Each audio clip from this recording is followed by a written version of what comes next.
ಸರ್ಕಾರ ತುಮಕೂರು ರಾಮನಗರ ರೈತರನ್ನ ಎತ್ತಿ ಕಟ್ಟುತ್ತಾ ಇದೆ. ಎಕ್ಸ್‌ಪ್ರೆಸ್ ಕೆನಲ್ ಬೇಡ ಅನ್ನೋದು ತುಮಕೂರು ಜನರ ಆಗ್ರಹ. ಎರಡು ಜಿಲ್ಲೆಗಳ ಜನರನ್ನ ಕೂರಿಸಿ ಮಾತುಕತೆ ಮಾಡಬೇಕು. ನೀರಾವರಿ ತಜ್ಞರು ಸರಿಯಾಗಿ ಮಾಹಿತಿಯನ್ನ ಕೊಡಬೇಕು. ನೋಡಿ, ಸರ್ಕಾರ ತುಮಕೂರು ಮತ್ತು ರಾಮನಗರ ರೈತರನ್ನ ಎತ್ತಿ ಕಟ್ಟುತ್ತಾ ಇದೆ. ಎಕ್ಸ್‌ಪ್ರೆಸ್ ಕೆನಲ್ ಬೇಡ ಅನ್ನೋದು ತುಮಕೂರು ಜನರ ಆಗ್ರಹ. ಎರಡು ಜಿಲ್ಲೆಗಳ ಜನರನ್ನ ಕೂರಿಸಿ ಮಾತುಕತೆ ಮಾಡಬೇಕು. ನೀರಾವರಿ ತಜ್ಞರು ಸರಿಯಾಗಿ ಮಾಹಿತಿಯನ್ನ ಕೊಡಬೇಕು. ಇದರ ಬಗ್ಗೆ ರಾಜ್ಯ ಸರ್ಕಾರ ಧಮಕಿ ಹಾಕೋದು ಸರಿಯಲ್ಲ. ಸುಮ್ಮನೆ ಎಲ್ಲರ ಮೇಲೆ ಕೇಸ್ ಹಾಕ್ತಾ ಇದ್ದಾರೆ.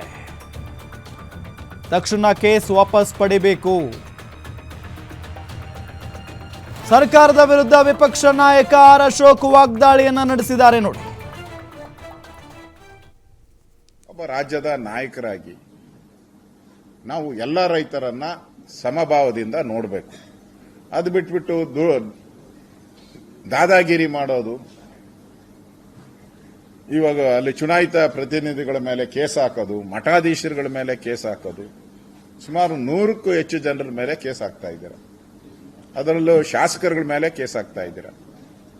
ಹಾಳಾಗೋಯ್ತು, ಎಲ್ಲ ನಿಮ್ಮ ಪಾರ್ಟಿಗೋಸ್ಕರ ಮಾಡ್ತಾ ಇದ್ದೀರಾ ಅಂತ ಹೇಳಿದ್ರೆ ಅದೂ ಇಲ್ಲ. ಅಲ್ಲಿರುವಂತ ಶಾಸಕರು ಗುಬ್ಬಿ ಶ್ರೀನಿವಾಸ್ ಅವರು ದಂಗೆ ಎದ್ದಿದ್ದಾರೆ. ನನ್ನ ಕ್ಷೇತ್ರ ಮುಖ್ಯ, ಆಮೇಲೆ ಕಾಂಗ್ರೆಸ್ ಪಾರ್ಟಿ ಅಂತ ಹೇಳಿದ್ದಾರೆ ಅವರು.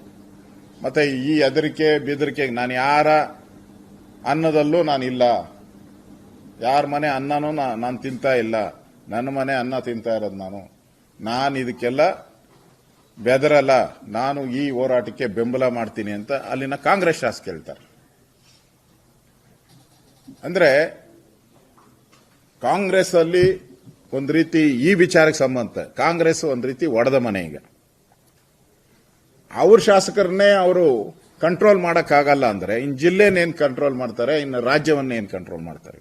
ಅದರಿಂದ ಇದರಲ್ಲಿ ಯಾವುದೇ ರೀತಿ ರಾಜಕಾರಣ ಮಾಡದೆ ಬರೀ ಬಿಜೆಪಿಯವರು ಮಾಡ್ತಾ ಇದ್ದಾರೆ ಅಂತ ಕಾಂಗ್ರೆಸ್ ಅವರು ಹೇಳ್ತಾ ಇದ್ದಾರೆ.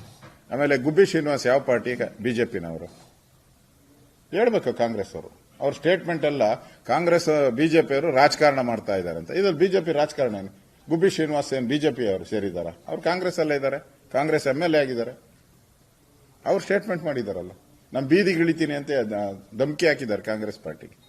ಅದರಿಂದ ಕೂಡಲೇ ಈ ಕೇಸ್ಗಳನ್ನ ವಾಪಸ್ ಪಡಿಬೇಕು. ಏನ್ ರೈತರ ಮೇಲೆ ಚುನಾಯಿತ ಪ್ರತಿನಿಧಿ ಕೇಸ್ ಹಾಕಿದಾರ, ಇದನ್ನ ಮಠಾಧೀಶರ ಮೇಲೆ ಇದನ್ನ ಕೂಡಲೇ ವಾಪಸ್ ಪಡಿಬೇಕು ಎಂತ ಆಗ್ರಹವನ್ನ ನಾನು ಮಾಡ್ತಾ ಇದ್ದೇನೆ. ಒಬ್ಬ ರಾಜ್ಯದ ನಾಯಕರಾಗಿ ನಾವು ಎಲ್ಲ ರೈತರನ್ನ ಸಮಭಾವದಿಂದ ನೋಡಬೇಕು. ಅದು ಬಿಟ್ಬಿಟ್ಟು ದಾದಾಗಿರಿ ಮಾಡೋದು, ಇವಾಗ ಅಲ್ಲಿ ಚುನಾಯಿತ ಪ್ರತಿನಿಧಿಗಳ ಮೇಲೆ ಕೇಸ್ ಹಾಕೋದು, ಮಠಾಧೀಶರುಗಳ ಮೇಲೆ ಕೇಸ್ ಹಾಕೋದು, ಸುಮಾರು 100ಕ್ಕೂ ಹೆಚ್ಚು ಜನರ ಮೇಲೆ ಕೇಸ್ ಹಾಕ್ತಾ ಇದ್ದೀರಾ.